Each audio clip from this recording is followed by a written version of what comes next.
Hello, my dear students. Welcome to VPIC online classes. How are you all? I hope you are very well. मैं आपका हिंदी विषय अध्यापक Harish sir. आज class 12 है.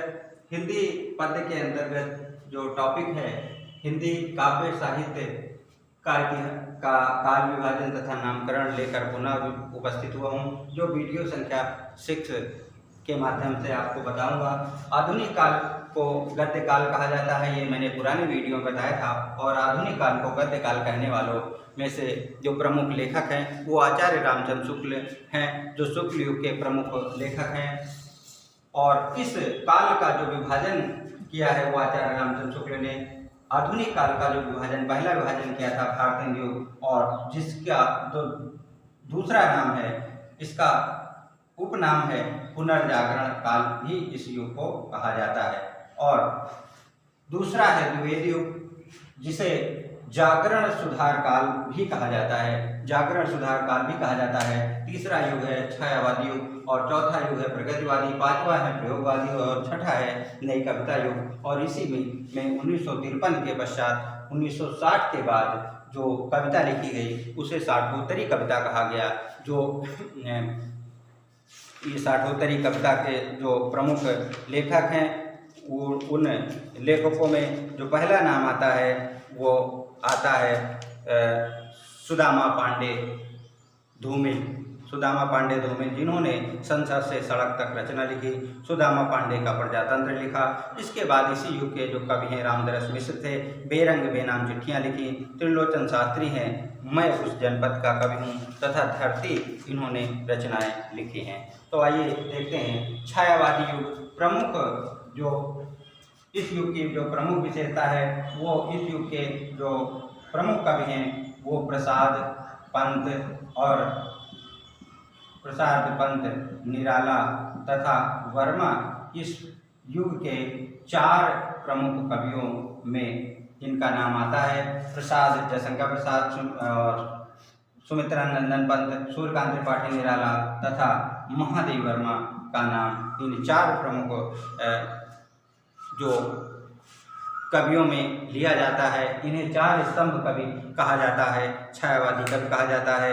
और छायावाद को एक पद्धति विशेष स्वीकार करते हुए डॉक्टर रामकुमार वर्मा ने विचार किया है कि जो इस युग को डॉक्टर नगेंद्र ने कहा है कि स्थूल के प्रति सूक्ष्म का विद्रोह, इस युग को उन्होंने स्वीकार किया है. इस युग में जो द्विवेदी युग की जो उपदेशात्मक और नीरस आदर्शवादी शैली के विरुद्ध असंतोष व्यक्त किया गया, और यहाँ पर एक प्रकार से नई प्रकार की जो शैली है उसका विकास होता है. चाहे वो प्रसाद रहे हों, जयशंकर प्रसाद, जिसमें विभिन्न प्रकार की शैलियों का मिश्रण देखने को मिलता है. चाहे पंत रहे हों जो प्रकृति का चित्रण करते हैं, चाहे वो निराला रहे हों जो दुख भरी जीवन की कथा बताते हैं. एक विरुद्धों का सामंजस्य यहाँ पर देखने को मिलता है. महादेव वर्मा जी ने अपने जीवन से संबंधित जो उनके जीवन में घटित घटनाएं थी, अपने जीवन से उदास या अपने जीवन से जो परेशान थी, उसका जिक्र इनकी जो कविताएं हैं उसमें देखने को मिलता है. तो एक नए प्रकार के युग का चित्रण हमें देखने को मिलता है, जहाँ पर सौंदर्य और प्रेम का सूक्ष्म एवं उन्नत पक्ष का निरूपण किया गया है. छायावादी कवियों का विशेष लगाव नारी के प्रति सहानुभूति का हमें देखने को मिलता है. छायावादी युग में खड़ी बोली के नवीन अर्थवत्ता का संचार हुआ है. प्रतीकात्मकता, लाक्षणिकता, अप्रस्तुत विधान, चित्रात्मकता, ध्वन्यात्मकता आदि छायावादी शैली की प्रमुख विशेषताएं रही हैं. इस युग की चाहे आंसू हो, चाहे कामायनी हो, चाहे वे जो भी रचनाएं हों, वीणा रही हो, पल्लव रही हो, गुंजन रही हो, या फिर नीरजा, निहार, रश्मि महादेव वर्मा जी की रही हो, तो इन कविताओं में जिन्हें आधुनिक युग की मीरा कहा जाता है, महादेव वर्मा जी की, इनकी प्रमुख कविताओं में नीरजा, निहार, रश्मि, शांति गीत, दीप शिखा यामा आदि में मीरा के एक प्रतिष्ठित कवित्री का पद इन्होंने प्राप्त किया है। तो इस काल में जो छायावाद के लघुत्रयी के अंतर्गत आते हैं, जो बृहत्त्रयी के अंतर्गत आते हैं। लघुत्रयी के अंतर्गत महादेवी वर्मा, डॉक्टर रामकुमार वर्मा तथा माखनलाल चतुर्वेदी आते हैं। और बृहत्त्रयी के में जो बृहत्त्रयी बड़े 3 कवि, उसमें प्रसाद, पंत और निराला जी आते हैं। लघुत्रयी अर्थात छोटे कवियों में डॉक्टर रामकुमार वर्मा तथा महादेव वर्मा एवं माखनलाल चतुर्वेदी जी का नाम आता है। तो छायावाद की एक विशेषता थी। छायावाद की जो प्रमुख प्रवृत्तियों में हमें देखने को मिलता है, जो इस काल की प्रमुख प्रवृत्तियाँ थी, उसमें हमें जो पहली विशेषता है, रहस्य की भावना देखने को मिलती है। रहस्य की भावना हमें इस युग में देखने को मिलती है। रहस्य की भावना। और दूसरी जो इस युग की विशेषता है, वो प्रकृति का मानवीकरण रूप में चित्रण। क्या है? प्रकृति का मानवीकरण या मानवीय रूप में चित्रण इस काल की प्रमुख विशेषताओं में से एक है। तो ये हुआ छायावाद युग। और छायावाद युग की जो समय सीमा है 1918 से लेकर 1936 के या 1938 के समय सीमा को हम छायावादी युग कहते हैं। इसके बाद प्रगतिवादी युग आता है। प्रगतिवादी युग में हम हिंदी काव्य में प्रगतिवाद का प्रारंभ 1936 ईस्वी से मानते हैं। इस काल की जो प्रमुख साम्यवादी विचारधारा थी, उससे यह प्रभावित थी। प्रगतिवाद जो है साम्यवादी विचारधारा से प्रभावित था।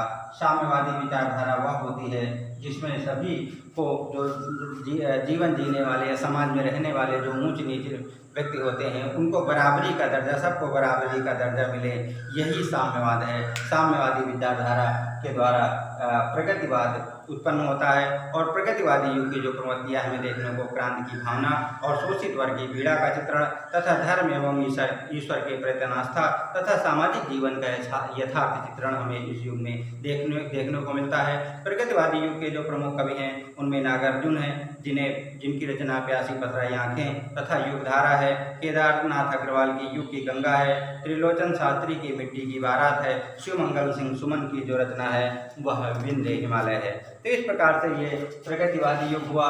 प्रगतिवादी युग के बाद जो महत्वपूर्ण युग आता है, प्रयोगवाद आता है। प्रयोगवाद में ये देखने को मिलता है कि 1943 में अज्ञे द्वारा संपादित 4 प्रमुख पत्रिकाओं, जिसे हम कहते हैं, क्या कहते हैं पत्रिकाएं, कौन सी पत्रिका? तार सप्तक। तार सप्तक के माध्यम से इस युग का आरंभ होता है। पहला जो तार सप्तक है 1943 ईस्वी में, दूसरा जो है 1951 ईस्वी में, तीसरा जो है 1959 ईस्वी में, चौथा जो है 1979 ईस्वी में प्रकाशित होता है। ये 4 जो तार सप्तक हैं वे प्रकाशित होते हैं। और इनके जो प्रकाशक हैं वो अज्ञे रहते हैं। अज्ञे, जिनका पूरा नाम है सच्चिदानंद हीरानंद वात्स्यायन अज्ञे। और अज्ञे ने 7 कवियों की कविताओं का एक संकलन प्रस्तुत किया, जिसे तार सप्तक कहा गया। और तार सप्तक का जो प्रथम संपादक 1943 में होता है, उसी संपादन के साथ ही प्रयोगवादी युग का आरंभ माना जाता है। इस युग के जो अज्ञे के अलावा जो 6 और कवि थे, उसमें गिरजा कुमार माथुर, गजानन माधव मुक्तिबोध, प्रभाकर माचवे, नेमिचंद्र जैन, भारत भूषण अग्रवाल तथा राम विलास शर्मा तथा धर्मवीर भारती आदि थे। इनके साथ मिलकर इन्होंने तार सप्तक का प्रकाशन किया। 1936 ईस्वी में लखनऊ में प्रगतिशील लेखक संघ की स्थापना होती है, जिसके प्रथम अध्यक्ष जो हैं वो प्रेमचंद्र जी होते हैं। इस युग के जो प्रमुख प्रवृत्तियाँ हमें देखने को मिलती हैं, यथार्थवादी चित्रण देखने को मिलता है, रूढ़ एवं परंपरा के प्रति विद्रोह देखने को मिलता है, नवीन बिंब विधानों का प्रयोग होता है, भदेश एवं अनगढ़ भाषा का प्रयोग भी इस युग की प्रमुख विशेषता के रूप में हमारे समक्ष आता है। तो इस जो तार सप्तक हैं, तार सप्तकों का हमने संपादन वर्ष बता दिया। इन संपादन वर्षों में इन पत्रिकाओं को देख लीजिएगा। इन वर्षों में इसका संपादन हुआ है। और 4 तार सप्तकों का संपादन हुआ है, जिसके जो संपादक हैं अज्ञे ही थे। अज्ञे के अतिरिक्त कोई संपादन का कार्य नहीं कर रहा था, केवल इन्होंने ही किया है। इसके बाद 1953 के पश्चात एक नए युग का आरंभ होता है। इस युग में 1953 में 1954 में एक नई पत्रिका आई। नई पत्रिका के प्रकाशन के साथ ही नई कविता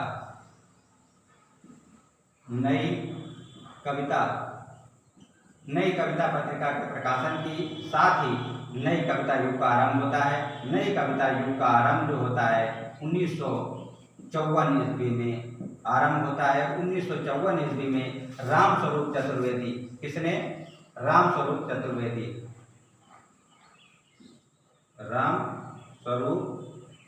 चतुर्वेदी, चतुर्वेदी तथा जगदीश गुप्त। कौन? जगदीश गुप्त ने इस युग में इस पत्रिका का प्रकाशन किया 1954 में, और तभी नई कविता युग का आरंभ माना गया। इस काल में जो नई कविता युग का प्रकाशन हुआ, नई कविता पत्रिका का प्रकाशन हुआ, इस काल की जो प्रमुख कृतियां हमें देखने को मिलती हैं वे घोर वैयक्तिकता और निराशा की वृद्धि, रस एवं अलंकारों का बहिष्कार, तुक का सर्वथा अभाव इस युग में हमें देखने को मिलता है। और इस युग में जो पंत की कला और बूढ़ा चांद थी तथा दिनकर की जो चक्रवाल है, इस युग की प्रमुख रचनाओं में हमारे समक्ष आती हैं। प्रयोगवादी जो का युग है उसकी जो रचनाएं हैं उसमें अज्ञेय की कितनी नावों में कितनी बार, मुक्तिबोध की चांद का मुँह टेढ़ा, सर्वेश्वर दयाल सक्सेना का गर्म हवाएं, गिरजा कुमार माथुर का धूप के धान तथा शिला पंख चमकीले आदि आते हैं। उसके पश्चात हम देखते हैं यहाँ पर साठोत्तरी कविता का जन्म होता है। साठोत्तरी कविता 1960 के पश्चात इस कविता की धारा का विकास होता है, जिसे साठोत्तरी कविता के नाम से जाना जाता है। इस कविता में व्यंग्य के रूप में दर्शन होते हैं। इस धारा के जो प्रमुख कवि और उनकी जो रचनाएं हैं मैंने पहले ही बता दिया। इस युग के जो प्रमुख कवि और इनकी जो रचनाएं हैं उनमें सुदामा पांडे, जिन्हें धूमिल कहा जाता था, जिनका उपनाम धूमिल था, उनकी रचना संसद से सड़क तक। रामदरस मिश्र, जिनकी रचना बेरंग बेनाम चिट्ठियाँ, और त्रिलोचन शास्त्री, जिसकी रचना थी धरती मैं उस जनपद का कवि हूँ। ये उनकी कविताएं थी, ये उनकी रचनाएं थी, जिनके माध्यम से उन्होंने साठोत्तरी कविता को पुष्पित एवं पल्लवित किया। साठोत्तरी कविता जो थी वे जीवन से सीधा साक्षात करती थी। जो समाज में जैसा जीवन लोग जी रहे थे उनकी आवाज़ को सीधे उस कविता के माध्यम से उतार दिया गया। उसमें कोई भी बनावटीपन या किसी प्रकार का श्रृंगार हमें देखने को उस कविता में नहीं मिलता है। केवल जो आम जनमानस है उसके जो उद्गार हैं, जो भावनाएं हैं, जो विचार हैं, उनको उठा करके कविता में रख दिया गया। तो इसे कहा गया साठोत्तरी कविता। आज से इस हिंदी काल विभाजन तथा नामकरण अर्थात हिंदी पद्य साहित्य का जो विभाजन है, जो नामकरण है, जो भी रखा गया है, इसका यहीं पर समापन होता है। इसका जो कंप्लीट PDF है इस वीडियो के अंत में 2-1 दिन में आपको भेज दिया जाएगा आपके ग्रुप में, और आप इसे अपनी काव्य वाली फेयर कॉपी में लिख लीजिएगा, शुरुआत कर दीजिएगा हिंदी काव्य साहित्य का इतिहास। उसके पश्चात इस समापन के पश्चात हम पहले चैप्टर में जो भी होगा, जो भी रचनाकार होंगे, उनके जीवन परिचय तथा उनकी जो प्रमुख काव्यांश आधारित प्रश्नोत्तर होंगे, उनको लेकर हम उपस्थित होंगे। तो मिलते हैं नेक्स्ट वीडियो में, तब तक के लिए थैंक यू वेरी मच।